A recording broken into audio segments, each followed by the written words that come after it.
Bang. Bang. Two bullets tore through Aisha Alakunmi's body before she even realized what she'd done. The first ripped into her abdomen, white-hot fire spreading through her stomach. The second punctured just below her ribcage, stealing her breath. She stumbled backward, her white waitress uniform blooming red like roses in snow, and collapsed into the arms of a man she didn't even know. Lee Min-ho caught her before she hit the marble floor, his $20,000 Armani suit instantly soaked with her blood. His face, usually cold and calculating, twisted with something he hadn't felt in 20 years, pure, raw terror. "Why?" he whispered, staring at the stranger who'd just thrown herself in front of a bullet meant for him. "Why would you do this?" Aisha's vision blurred, darkness creeping in from the edges. Her lips moved, barely forming words. "Everyone deserves a second chance." The gang leader, Dmitry Volkov, lowered his smoking gun and laughed. "How beautiful. How poetic. Juliet dies for Romeo. This almost makes me want to watch Titanic again." He raised his weapon toward Lee's head. "Now let's make this a double funeral." The restaurant walls exploded inward. Lee's elite security team stormed through the shattered entrance with military precision, their assault rifles cutting down Dimitri's crew in 45 seconds flat. But Lee didn't see any of it. His entire world had narrowed to the woman bleeding out in his arms. "Stay with me," he commanded, pressing his expensive jacket against her wounds. "Do you hear me? Stay with me." But her eyes had already fluttered closed. 6 hours earlier, Aisha Alakunmi had been staring at a stack of medical bills she couldn't pay, divorce papers her ex-husband refused to sign, and a daughter who needed new shoes for school. She lived in a cramped 2-bedroom apartment in Queens with her sister Beatrice and her 7-year-old daughter Hope, working double shifts at the Aurelia, New York's most exclusive restaurant where a single meal cost more than her monthly rent. She wasn't supposed to work Christmas Eve. But her mother's cancer treatment in Lagos didn't care about holidays, and neither did Hope's private school tuition. So she'd covered her bruises with makeup, the fresh ones from her ex-husband David's latest visit, and taken the shift. "Girl, stop staring," her coworker Mel whispered, elbowing her as they served champagne to Manhattan's elite. "That's Lee Min-ho. The Lee Min-ho." Aisha pulled her eyes away from the man sitting in the corner booth, the one whose gaze had met hers across the crystal chandeliers. Just for a moment. Just long enough to make her heart skip. "I wasn't staring," Aisha lied. "Uh-huh. Well, let me educate you. Korean billionaire. 32 years old. $8.7 billion net worth. Controls half of New York's underground and the other half of its penthouse skyline." Mel leaned closer. "Word is the Queen of England's daughter proposed to him last month. He rejected her without blinking. So whatever fantasy you're cooking up in that pretty head of yours, kill it. He's not just out of your league, honey. He's out of your galaxy." Aisha nodded, returning to her work. Men like Lee Min-ho didn't look at women like her. Single mothers working 2 jobs to survive didn't catch the eye of Mafia royalty. Except his eyes kept finding hers throughout the night. Lee Min-ho hadn't planned to attend Marcus Castellano's holiday gala. He hated these events. The fake smiles, the shallow conversations, the business deals disguised as friendly toasts. But Castellano had been moving shipments through Lee's territory without permission, and sometimes a show of force required showing up in person. He was calculating his exit strategy when he saw her. A waitress with long black hair and tired eyes, covering bruises with makeup she thought no one would notice. But Lee noticed everything. It was how he'd survived 32 years in a world where weakness meant death. She looked at him, and for reasons he couldn't explain, he looked back. Then the emergency lights cut out, and 6 armed men stormed through the entrance. "This is a robbery." Dmitry Volkov's voice boomed across the restaurant. "Diamonds, cash, watches, everything in the bag. Anyone who resists gets a bullet." Glass shattered as his men fired warning shots into the chandeliers. Screams filled the air. "Guests dove under tables." Aisha dropped to the floor, her heart hammering. Lee remained seated, his hand moving smoothly to press the emergency button on his phone. His security team was 3 minutes away. All he had to do was stay alive for 3 minutes.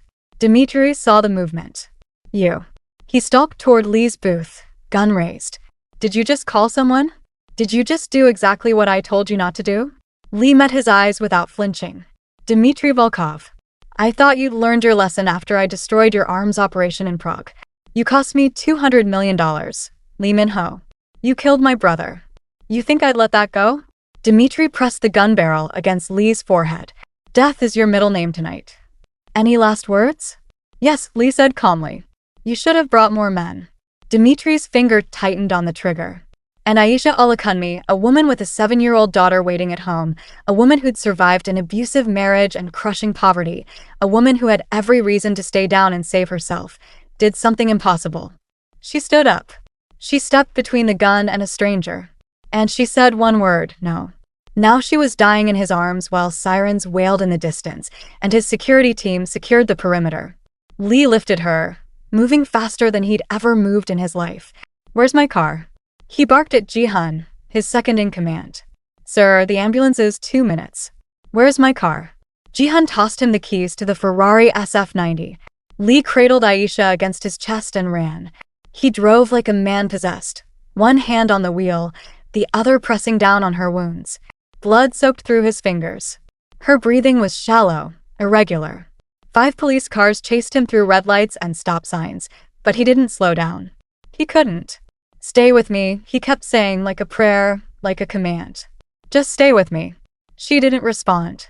Lee Min-ho hadn't prayed since his mother died when he was 8 years old. She'd taken 3 bullets protecting him from his father's enemies, bleeding out in his arms while he screamed for help that never came. He'd made a vow that day, never be weak again. Never care enough to hurt again. Never let anyone close enough to matter. He'd kept that vow for 24 years. But now, sitting on the cold hospital floor at 3 in the morning with this stranger's blood drying on his hands, he broke it. God, he whispered, his head in his hands. I don't know if you're listening. I don't know if I deserve to ask. But if you save her, I'll change. I swear I'll change. I'll be the man my mother wanted me to be. The surgery light stayed red. Hours crawled past. His security team stood guard down the hallway, but Lee didn't move from his spot on the floor. He didn't eat. He didn't sleep. He just waited, making bargains with a god he wasn't sure existed. 16 hours later, the doctor emerged. Lee jumped to his feet, exhausted, desperate. How is she? The doctor pulled down his mask. She's going to make it. The bullets missed vital organs by centimeters. She's incredibly lucky. He paused. Are you family? Lee didn't hesitate. I'm her fiancé. The lie came so easily it shocked him. But in that moment, it didn't feel like a lie at all. You can see her now. She's still unconscious, but she's stable. Lee walked into the ICU room and saw her for the first time without blood and chaos. She was beautiful. More than that, she looked peaceful, like even near death she'd found a moment of grace. He sat beside her bed and took her hand, careful not to disturb the 4 lines. I don't know why you saved me, he said quietly, but I'm going to spend the rest of my life making sure you never regret it. The door burst open. A little girl with braided hair ran in, tears streaming down her face. Mommy. A woman followed, older, worried. I'm her sister, Beatrice. The hospital called me. They said. She stopped seeing Lee. Who are you? Lee stood, still holding Aisha's hand. I'm Lee. I was there when it happened. At the restaurant. Beatrice's eyes narrowed. The doctor told me you're her fiancé. But my sister never mentioned anyone. Never said she was engaged. The little girl, Hope, he'd learn, climbed onto the bed, careful not to hurt her mother, and buried her face in Aisha's shoulder, sobbing. Lee looked at this woman, at this child, at the stranger in the hospital bed who'd thrown herself in front of death for him. And he made another choice that would change everything. She wanted to keep it private. I proposed last week. The lies kept coming, weaving a web he couldn't untangle. I know this is sudden. I know you have questions.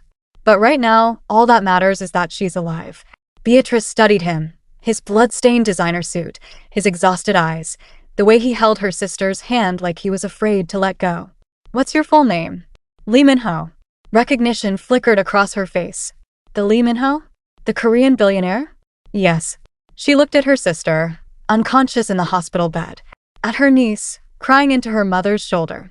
At this stranger claiming to be family. Okay, she said finally. Okay. But when she wakes up, we're having a conversation about this. Lee nodded. He'd deal with that when it came. Right now, he had other problems to solve. He left Jihan guarding the room and went outside to make a call. I want everything on Dmitry Volkov's operation. Every warehouse, every safe house, every person on his payroll. And I want to know who ordered the hit. Already working on it, sir, Jihan replied. Initial intelligence suggests Marcus Castellano, the drug lord you put out of business 6 months ago. Then we have a problem. Sir? Lee looked back at the hospital room, at the little girl crying beside her unconscious mother. Because now Castellano knows I care about her. Which means they're all targets. Lee Min-ho became a fixture at the hospital. Every day, he arrived with fresh flowers. Not the expensive arrangements his money could buy, but simple daisies that reminded him of his mother's garden. He brought food for Beatrice and Hope, hired a security detail for the entire floor, and sat by Aisha's bedside reading medical charts he barely understood. On the third day, Beatrice confronted him in the hallway. I looked you up, she said. The articles call you the Korean Mafia prince. They say you're dangerous. Ruthless. She crossed her arms. So why are you really here? Lee met her gaze steadily. Because your sister saved my life. And I keep my promises. What promises? She's unconscious. She doesn't even know you're here. I made a promise to myself. He looked through the window at Aisha, still and pale in the hospital bed, that if she survived, I'd make sure she never had to struggle again. Beatrice studied him for a long moment. My sister has been through hell. Her ex-husband beat her for 3 years. She's working 2 jobs to pay for our mother's cancer treatment in Lagos. She's drowning in debt and fighting for custody of her daughter. Her voice hardened. If you're playing some kind of game, I'm not. Then prove it. The next day, Lee's private jet landed in Lagos with Nigeria's top oncologist on board. By the end of the week, Aisha's mother was in surgery at New York Presbyterian, the best cancer center in the country. Lee paid for everything, the surgery, the hospital stay, the recovery care. He also paid off every debt Aisha had, the medical bills, the credit cards, the loans. When Beatrice discovered what he'd done, she found him in the hospital cafeteria at 2 a.m. You can't just... She stopped, overwhelmed. That was over $100,000. It was nothing. It's everything to her. To us. Tears streamed down her face. Why would you do this? Lee looked exhausted, like he hadn't slept in days. Because she deserves better than the hand life dealt her. You love her. It wasn't a question. Lee didn't answer. He wasn't sure he knew what love was anymore. But he knew that every time he looked at Aisha, something in his chest hurt. Something he thought had died with his mother came back to life. Move in with me, he said. You, Hope, and Aisha's mother when she recovers. My penthouse has more than enough room. Are you insane? We can't just. Hope deserves a safe place to live. Your mother needs care. Aisha needs security. His voice dropped. Castellano is still out there. If he knows I care about her, he'll come after everyone she loves. At my place, I can protect you. Beatrice wanted to refuse. But she thought about their cramped apartment, about Hope's school bullies, about the medical bills that never stopped coming. About her sister lying in a hospital bed after taking bullets for the stranger. Okay, she whispered. But this doesn't make us a family. I know. But he wanted it to.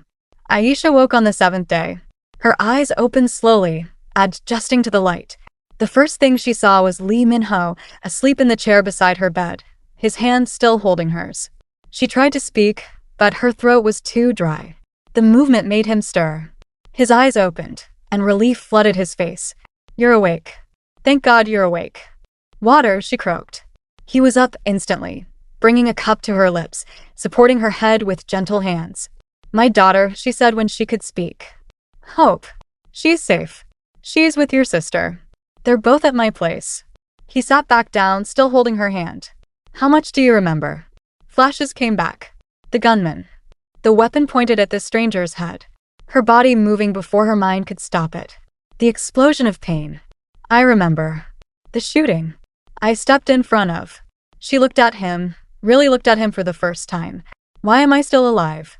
Because you're stronger than those bullets. His jaw tightened. And because I drove very, very fast. She almost smiled. Then reality crashed in. The medical bills. I don't have insurance that covers. Already handled. What? Everything's handled. The surgery, the hospital, all of it. He squeezed her hand. You saved my life, Aisha. Let me help with yours. I don't even know you. You knew me well enough to die for me. She didn't have an answer for that. She looked at their joined hands, at this beautiful, dangerous man who was staring at her like she was the most precious thing in the world. They told me you said you're my fiancé.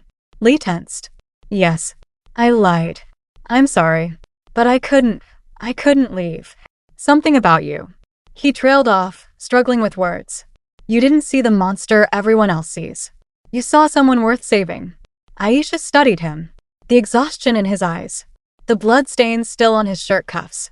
The way he held her hand like he was afraid she'd disappear. Keep the lie, she said quietly. Let's see where it goes. His eyes widened. What? You saved my mother. My sister told me everything you've done.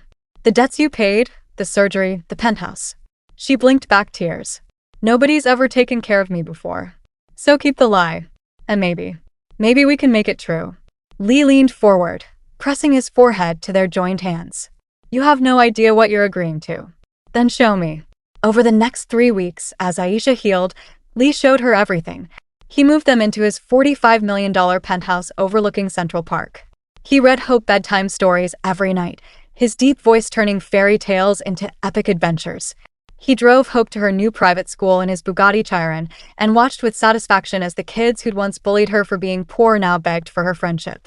He sat with Aisha's mother during her recovery, holding the hand of a woman he'd never met while she cried tears of gratitude in Yoruba. Beatrice translated. She says you're a gift from God. An answered prayer. Lee didn't feel like either of those things. But he was trying. One afternoon, as Aisha healed enough to walk, Lee found her on the penthouse terrace, staring out at the city. Having regrets? He asked, joining her. About what? All of this. Me. She turned to him. Why would you think that? Because you barely know me. Because I lied to your family. Because I'm everything your mother probably warned you about. Aisha reached for his hand. My mother taught me that the measure of a man isn't where he comes from. It's what he does when nobody's watching. She met his eyes. You've been here every day. Reading to my daughter. Holding my mother's hand. Making sure we're safe. That's what you do when nobody's watching. I'm not a good man, Aisha. Then be better. Something shifted in him. Something fundamental and irrevocable. I will, he promised. For you. The kiss happened naturally, like gravity, like something that had been building since the moment she stepped in front of that bullet. His lips were soft, tentative, asking permission. Hers granted it. When they pulled apart, Aisha was crying. What's wrong? Nothing. Everything. I've never been kissed like that before. Like what? Like I matter. Lee cupped her face in his hands, his thumbs wiping away her tears. You matter more than anything. They took it slow. Date nights overlooking the Manhattan skyline. Long conversations about childhood and dreams and regrets. Lee introduced her to his business associates as my fiancé, and the lie felt less like a lie every time he said it. He taught her about his world. The legitimate businesses that funded the less legitimate ones, the careful balance of power that kept New York from descending into chaos. She taught him about hers, the weight of single motherhood, the fear of never being enough, the quiet strength it took to survive each day. They made love for the first time on a rainy afternoon, 3 weeks after she was discharged. It started with a kiss in the kitchen and ended with Lee carrying her to his bedroom, worshipping every inch of her body like she was sacred. Afterward, lying in his arms, Aisha said, I think I'm falling in love with you. Lee pressed a kiss to her forehead. I think I've been in love with you since you stood up. That's impossible. You didn't even know me. I knew enough. I knew you were willing to die for someone you didn't know. That told me everything. She traced patterns on his chest. What happens when this ends? It doesn't end. Lee. It doesn't end, Aisha. I won't let it. He tilted her face up to meet his eyes. I've built an empire, but I've never had a home. Until you. She kissed him, tasting salt from her own tears. Then don't let go. Never. But somewhere in the shadows of the city, Marcus Castellano was watching, waiting, planning his revenge against the man who destroyed his operation. And hope had just become his perfect weapon. The morning started perfectly. Too perfectly. Aisha should have known. Lee made breakfast, pancakes shaped like animals for Hope, who laughed at his terrible attempts at elephants. Beatrice read the newspaper and complained about New York politics. Aisha's mother hummed gospel songs in Yoruba while sipping tea. It was the kind of domestic peace neither Lee nor Aisha had ever experienced. Hope tugged on Lee's sleeve. Mr. Lee? Just Lee is fine, sweetheart. Lee. Will you be my real daddy? The kitchen went silent. Aisha's heart stopped. Lee knelt to Hope's level, his eyes suddenly wet. If your mom says yes, I would be honored. Hope threw her arms around his neck. I love you. Lee held her tight, This little girl who'd stolen his heart as completely as her mother had. I love you too, princess. Aisha met Lee's eyes over Hope's head. He was asking a question. She was nodding yes. This was everything. This was enough. Then Lee's phone rang. He glanced at the screen, his head of security, and excused himself to the hallway. Aisha continued making lunch for Hope's school day, humming along with her mother. She didn't hear Lee's sharp intake of breath. Didn't see his face go white.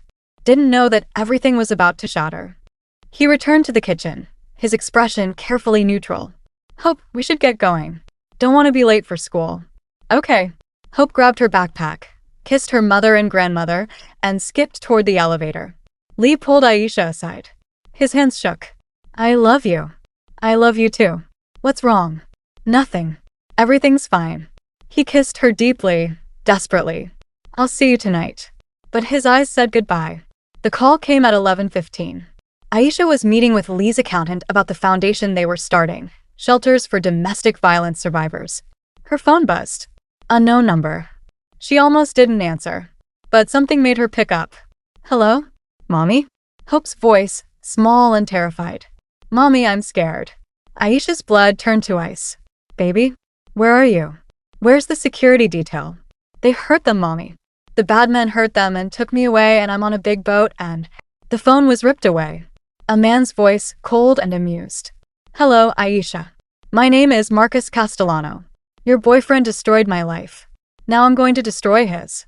Please, Aisha begged, tears streaming. Please don't hurt her. She's just a child. She didn't do anything. Exactly. She didn't do anything except have the misfortune of matching to Lee Min-ho. Tell him to come to Pier 57 alone. Midnight. No police. No security. Just him. Or I cut pieces off his precious little girl and mail them to him one by one. The line went dead. Aisha collapsed, screaming. Beatrice ran in from the other room, catching her before she hit the ground. What happened? What's wrong? Hope. They took Hope. He's going to kill her. Oh God. He's going to kill my baby. Lee was there within minutes, bursting through the penthouse door with Ji-hun close behind. Aisha threw herself into his arms, incoherent with grief. I know, he said, holding her tight. I know. The security team called me. I'm handling it. He wants you to come alone. No police, no security. I know. Ji-hun stepped forward. Sir, it's a trap. He'll kill you both. Let me take a tactical team. No. Lee's voice was final. If he sees anyone else, Hope dies. I'm going alone. Lee, you can't. Aisha grabbed his face, forcing him to look at her. You can't. He'll kill you. I can't lose you. I can't lose both of you. You won't lose anyone. He kissed her forehead, her cheeks, her lips. I swear to you, I'm bringing our daughter home. Our daughter. Aisha sobbed. You called her our daughter. She is. She has been since the moment she asked me to be her father. He held Aisha tight, memorizing the feel of her in his arms. I love you. Both of you. More than my own life. Then don't go. Please don't go. I have to. He pulled back, looking at Ji-hun. Track my phone. If I don't call within 1 hour of arrival, storm in with everything we have. Kill everyone except Hope. Understood? Yes, sir.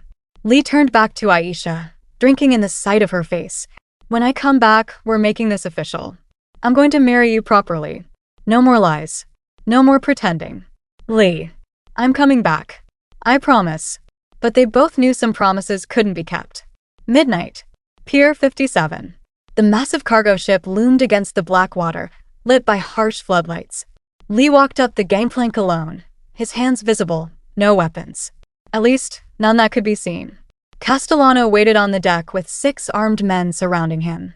And in the center, tied to a chair, was Hope. Her face was streaked with tears, but her eyes lit up when she saw Lee. Lee. You came.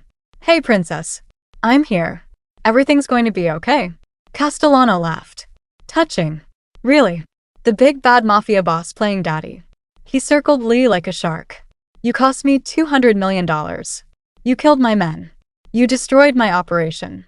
He grabbed Hope's hair, making her whimper. So now I take everything from you. Lee's jaw clenched, but his voice stayed calm. Your fight is with me. Let the girl go. She's innocent. Innocent. There's no such thing. We're all guilty of something. Castellano pulled out his gun, pressing it to Hope's temple. The question is, what are you willing to sacrifice?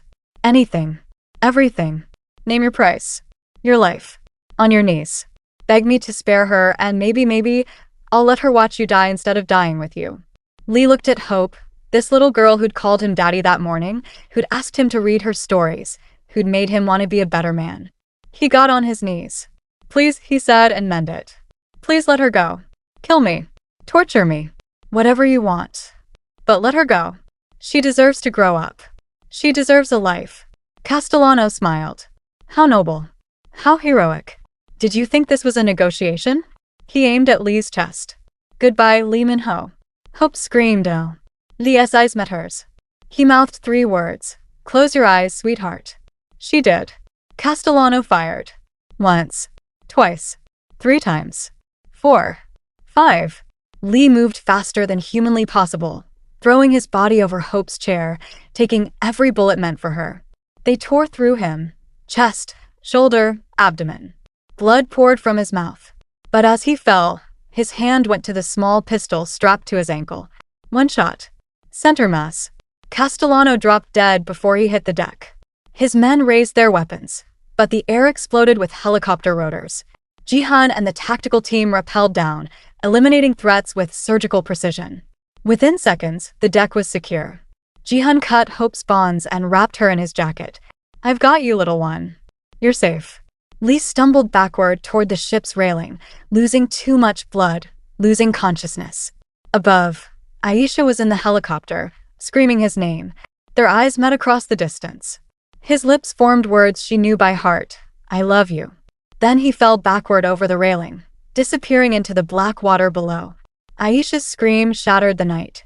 Jihan was pulling Hope into the helicopter, but Aisha was fighting to get out, to dive after Lee, to follow him anywhere, even death. Search the water. Jihan barked into the radio. Get divers down there now. But the Atlantic was dark and freezing, and Lee Min-ho had 5 bullet wounds bleeding him dry. Hope clung to her mother, both of them sobbing. He saved me, Mommy. He saved me. I know, baby. I know. The Coast Guard searched for 3 weeks. They found nothing. No body. No clothes. Nothing. The official report concluded that Lee Min-ho had drowned, his body swept away by the currents. Aisha didn't believe it. Couldn't believe it. She stood at the penthouse window every night, waiting for him to walk through the door. Hope drew pictures of Lee and placed them by the window, insisting, nights always come back, Mommy. He promised. But days turned to weeks, and weeks turned to months, and he didn't come back. The funeral was held without a body. Thousands attended, business associates, rivals, people whose lives he'd touched. Aisha wore black and felt nothing. Beatrice held her upright. Hope stood silent, clutching a picture she'd drawn of their family. Afterward, lawyers came with Lee's will.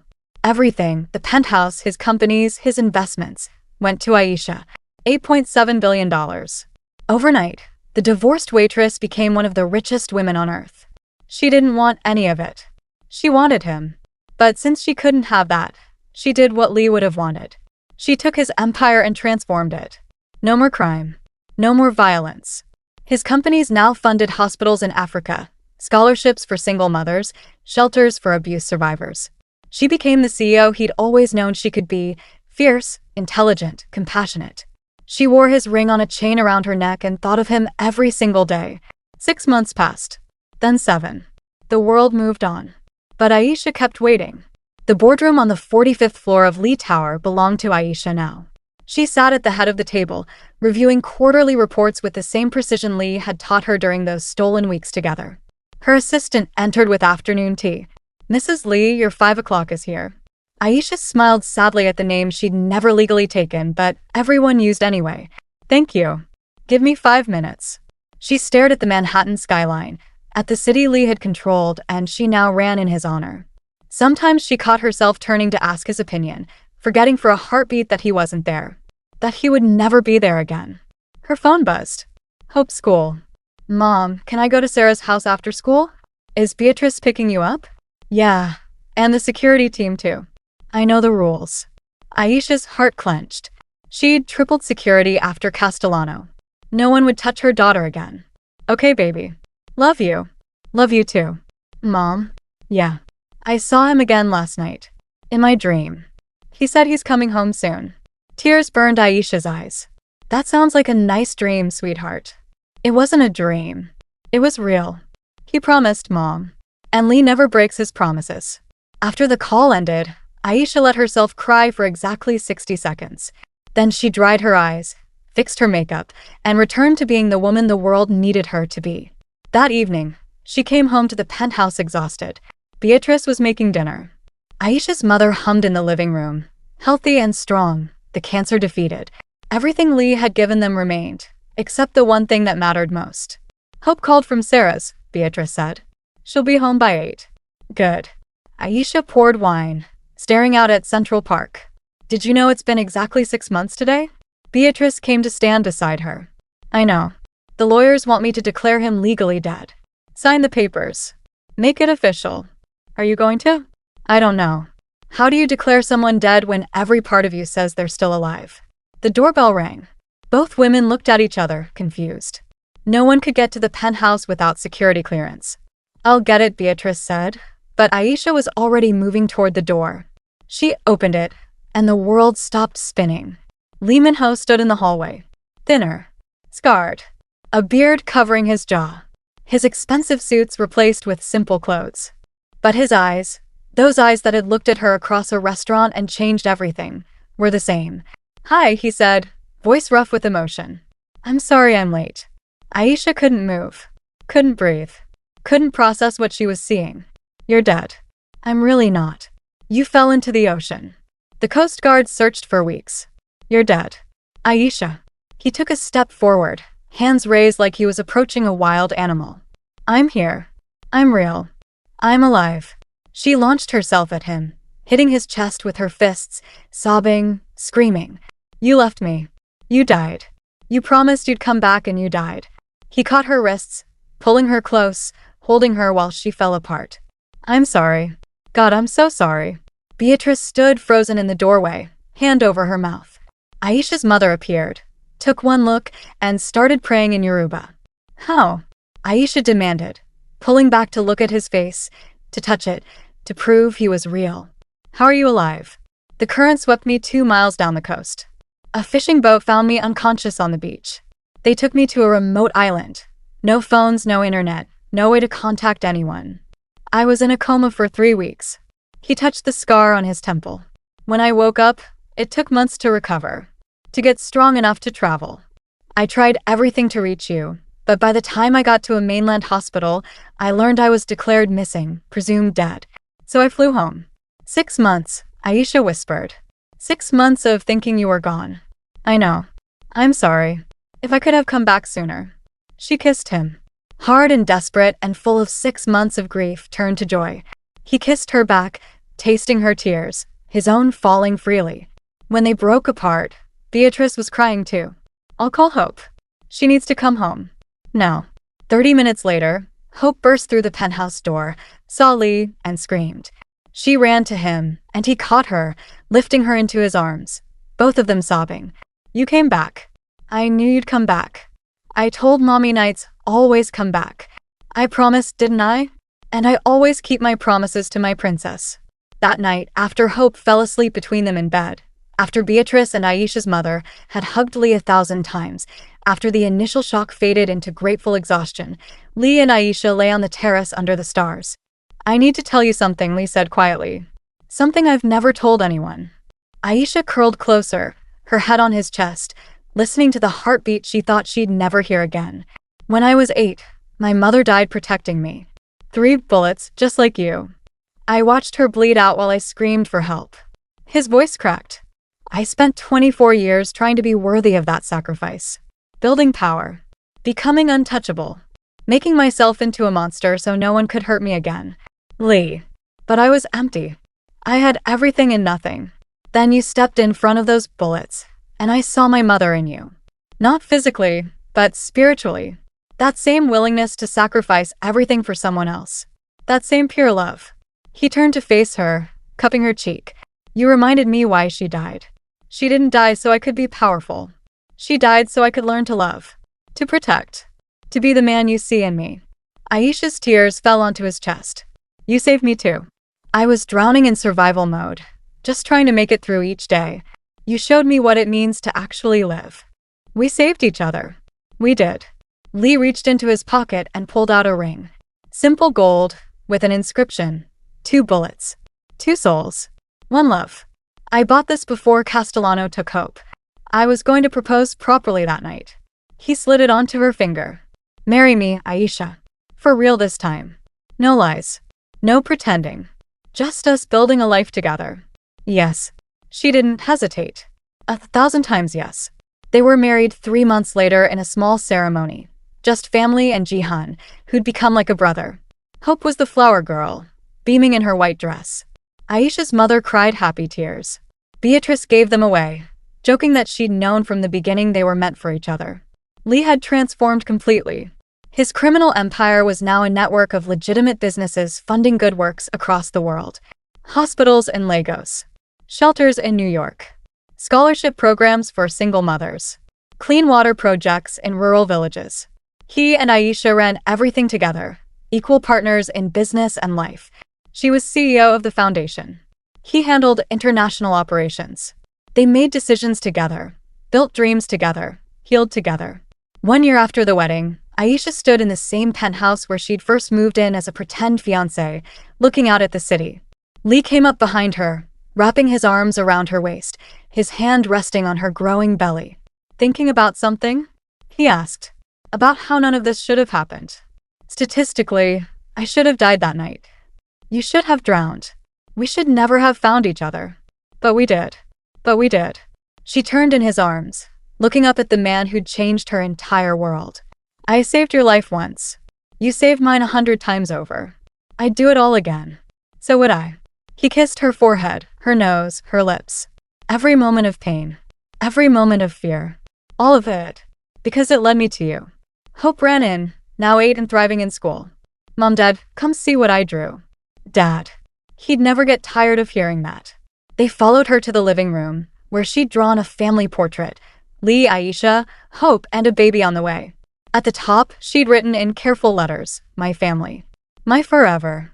Lee pulled both his girls close, and Aisha's mother took a picture, capturing the moment perfectly. This was everything they'd fought for. Everything they'd nearly lost. Everything they'd chosen, over and over again. 2 bullets had brought them together. Love had made them stay. And now they had forever. If you've made it this far, you're part of our family now too. Hit that subscribe button if you believe in second chances and true love. Drop a comment telling us which moment made you cry. We know there were a few. And smash that like button because Aisha and Lee's story deserves to be shared with everyone who needs to believe in love again. Because sometimes the best love stories start with the most impossible choices. Sometimes the person you die for becomes the person you can't live without. And sometimes, just sometimes, nights really do come back. Thank you for being here. For believing in their story. For staying until the very end. This is their happily ever after. But something tells us their story isn't quite finished yet. Because 3 weeks after the wedding, Lee received a message from an unknown number. Congratulations, brother. Mother would be so proud. Too bad she never told you about me. See you soon. Lee stared at the message, his blood running cold. He was an only child. He'd always been an only child. Hadn't he? But that's a story for another time. If you want to know what happens next, let us know in the comments. Your support means everything. Until next time, remember, love is worth fighting for. Love is worth dying for. But most importantly, love is worth living for. Subscribe, comment, like, and never stop believing in the impossible.